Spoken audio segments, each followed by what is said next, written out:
Assalamualaikum warahmatullahi wabarakatuh. Perkenalkan, nama saya Syafirman, NIM 2004-2050, Prodi Ilmu Administrasi Negara. Video ini merupakan tugas pemenuhan tugas pertemuan ke-14 Sistem Informasi Manajemen, yang mana bahasa materinya satu tentang panduan umum untuk desain organisasi, yang kedua perbandingan informasi pada web organisasi publik dan organisasi privat. Yang ketiga, perbandingan web antara organisasi publik, pemerintah, dan organisasi swasta. Yang keempat, sistem informasi pemerintahan dalam penerapan EKTP. Yang kelima, sistem informasi manajemen dalam kesehatan.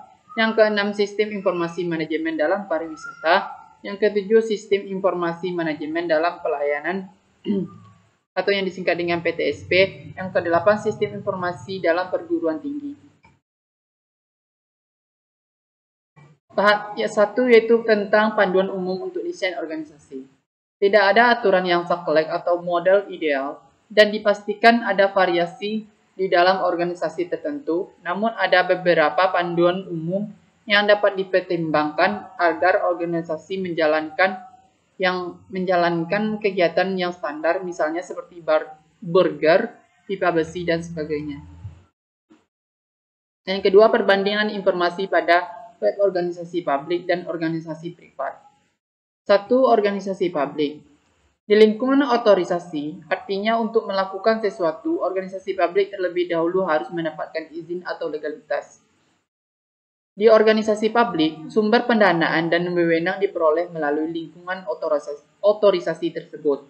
Misal, dalam pengajuan anggaran kepada DPR untuk mendapatkan pengabsahan atas suatu rencana kegiatan pemerintah, ini merupakan dasar bagi organisasi publik untuk membangun kapasitas organisasi dan kemampuan operasionalnya.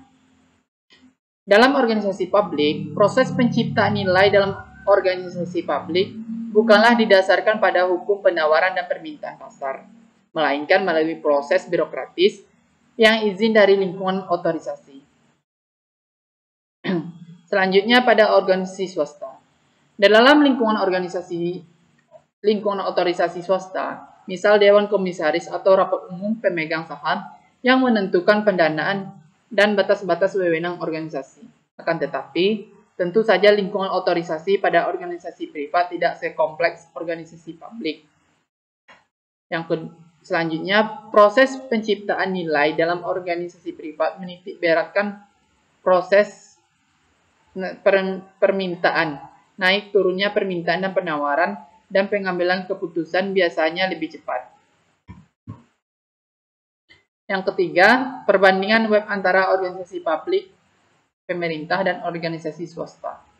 Perbedaan mendasar antara pelayanan yang disediakan oleh negara atau institusi pelayanan publik dan swasta adalah dari sudut peran, bahwa negara wajib mengelola sumber daya yang dimiliki dan mengalokasikan dalam bentuk pelayanan publik dan subsidi kepada masyarakat demi kesejahteraannya. Oleh karena itulah, institusi pelayanan publik bertanggung jawab kepada otoritas politik dan hukum. Di samping itu, pelayanan oleh pemerintah tidak bersifat mencari laba atau non-profit oriented. Selanjutnya yaitu yang keempat, sistem informasi pemerintahan dalam penerapan EKTP.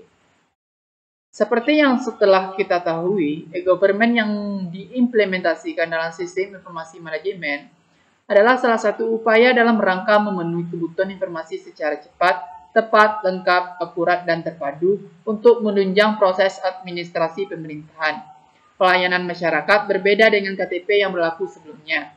Di dalam KTP elektronik terdapat sebuah chip yang memuat data biometrik atau sidik jari setiap pemiliknya. Selanjutnya yang kelima yaitu sistem informasi sistem informasi manajemen dalam kesehatan.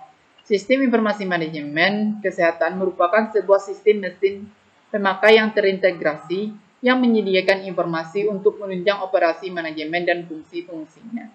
Pengambilan keputusan dalam organisasi, sistem informasi manajemen kesehatan terbentuk karena adanya sistem informasi manajemen yang menunjang serta adanya tuntutan teknologi yang canggih. Yang keenam, sistem informasi manajemen dalam pariwisata. Dengan keberadaan sistem informasi manajemen pariwisata, Ini akan dapat juga dibuat sistem pendukung keputusan pariwisata. Dunia pariwisata merupakan salah satu sektor penghasil devisa yang memiliki potensi cukup besar untuk dikembangkan. Apabila sektor pariwisata dikembangkan dan dikelola dengan baik, akan memberikan sumbangan yang besar terhadap keuangan negara. Yang ketujuh, tentang penerapan sistem informasi manajemen dalam pelayanan perizinan terpadu di pemerintahan daerah, atau yang disingkat dengan PTSP. Salah satu poin terpenting yang terdapat di dalam PPTSP adalah menyederhanakan penyelenggaraan pelayanan perizinan agar dicapai kemudahan dalam pengajuan perizinan dan kemudahan dalam proses izin sehingga waktu yang dibutuhkan untuk mengeluarkan izin dapat lebih cepat. Sistem informasi dalam PTSP, komputerisasi yang berada dalam aplikasi memiliki peran yang sangat penting yang menunjang dalam kegiatan tersebut. Yang kedelapan yaitu penerapan sistem informasi manajemen dalam dunia pendidikan pada perguruan tinggi. Sistem informasi akademik secara khusus dirancang untuk memenuhi kebutuhan sekolah perguruan tinggi yang menginginkan layanan pendidikan yang terkomputerisasi untuk meningkatkan kinerja, kualitas pelayanan, daya saing, dan kualitas SDM yang dihasilkannya. Teknologi informasi berperan penting dalam memperbaiki kinerja suatu organisasi. Sekian penyampaian materi pertemuan 14 dan sistem informasi manajemen. Saya ucapkan terima kasih. Wassalamualaikum warahmatullahi wabarakatuh.